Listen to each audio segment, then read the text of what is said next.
योगी आदित्यनाथ 4 दिन के विदेश दौरे पर फिलहाल सिंगापुर में हैं। आज सिंगापुर की इन्वेस्टमेंट फर्म्स ने यूपी में निवेश के करीब 20,000 करोड़ रुपए के एमओयूज पर साइन किए। सिंगापुर में योगी ने कई कंपनी के सीईओ के साथ मुलाकात की। सिंगापुर की इन्वेस्टमेंट कंपनी टेमासेक के चेयरमैन ची हियान ने यूपी में इन्वेस्टमेंट अपॉर्चुनिटीज पर चर्चा की। टेमासेक 450 बिलियन डॉलर वाली ग्लोबल इन्वेस्टमेंट कंपनी है। योगी ने टेमासेक को यूपी में data centres, logistical hub, renewable energy और इंडस्ट्रियल इंफ्रास्ट्रक्चर सेक्टर में इन्वेस्टमेंट के लिए इनवाइट किया। इससे पहले योगी ने सिंगापुर सरकार के इन्वेस्टमेंट कॉरपोरेशन जीआईसी के सीईओ लिम चो कियाट के साथ लंबी मीटिंग की। सिंगापुर की जीआईसी मेरठ से प्रयागराज तक बनाए जा रहे गंगा एक्सप्रेसवे में इन्वेस्टमेंट पार्टनर है। टेमासेक और जीआईसी के अलावा योगी ने universal success group, golden state capital, PIDG और एवीपीएन जैसी कंपनियों के साथ यूपी में इन्वेस्टमेंट को लेकर बात की। बिजनेस मीटिंग्स के बाद योगी आदित्यनाथ सिंगापुर में इंडियन ओरिजिन के लोगों से मिले।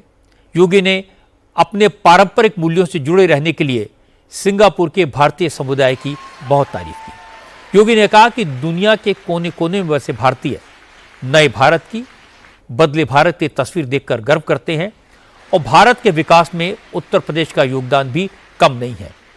यूपी में अब न दंगे होते हैं, न कर्फ्यू लगता है। भगवान राम का भव्य मंदिर, काशी विश्वनाथ कॉरिडोर हो या ब्रिज की होली, हर जगह भक्तों का सैलाब है।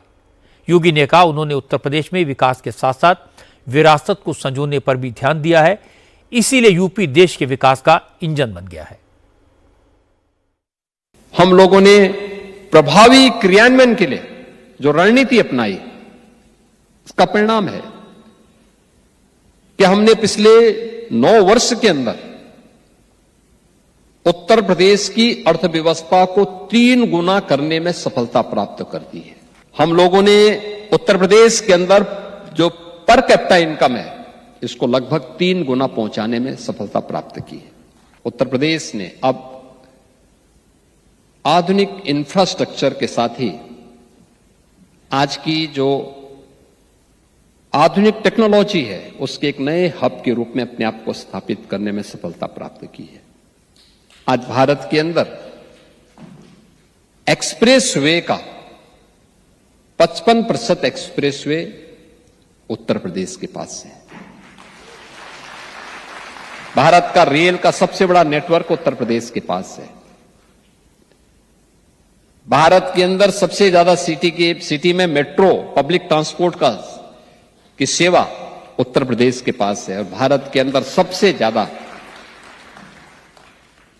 एयरपोर्ट भी आज उत्तर प्रदेश के पास है। और अभी अगले ही महीने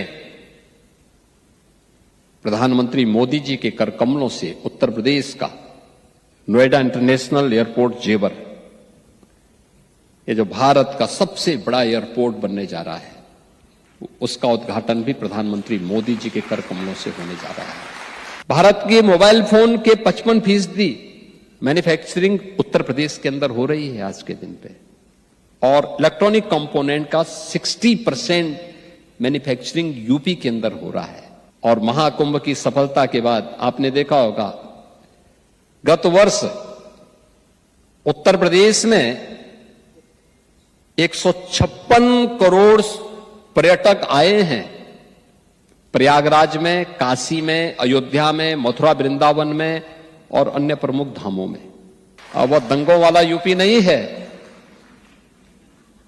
अब उत्तर प्रदेश के अंदर न कर्फ्यू है न दंगा है, अब यूपी में सब चंगा है। हर व्यक्ति अब यूपी के अंदर शांतपूर्ण तरीके से विकास में सहभागी बन रहा है। योगी आदित्यनाथ विदेश में हैं। इस मौके पर अखिलेश यादव ने एक नया शिगुफा छोड़ा। अखिलेश ने योगी की गैर मौजूदगी में यूपी के दोनों डिप्टी सीएम्स केशव मौर्य और ब्रजेश पाठक को ऑफर दे दिया। कहा कि वैसे तो ये ऑफर पुराना है, पर चूंकि योगी 1 हफ्ते के लिए देश से बाहर हैं, तो ये 2 डिप्टी सीएम्स के लिए अच्छा मौका है। वो 100 विधायकों का सपोर्ट जुटा लें तो समाजवादी पार्टी के समर्थन से चीफ मिनिस्टर बन सकते हैं। लगता है वो भारत की धरती से उड़ गए हैं।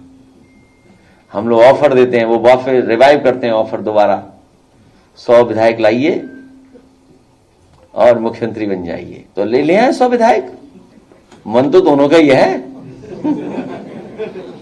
जो लाएगा वो पाएगा, जो नहीं लाएगा वो क्या पाएगा। 100 का ऑफर फिर हो गया, इससे अच्छा वो क्या मिलेगा। हाँ, 1 हफ्ते के लिए, फिर ऑफर खत्म। योगी आदित्यनाथ की बात सही है कि अब लोग यूपी में इन्वेस्ट करने के लिए आगे आने लगे हैं। अब इन्वेस्टर्स को यूपी में डर नहीं लगता। उत्तर प्रदेश की पहचान अब एक विकास की ओर अग्रसर राज्य की बनी है। योगी इसीलिए सिंगापुर और जापान गए हैं। जाहिर है ये सब अखिलेश को अच्छा नहीं लगता, इसलिए वो हर बात में योगी का मजाक उड़ाने की कोशिश करते हैं। कभी योगी की सरकार को गिराने की बात करते हैं, कभी उनके पीछे से किसी और को सीएम बनाने का ऑफर देते हैं, लेकिन ऐसी बातों को कोई गंभीरता से नहीं लेता।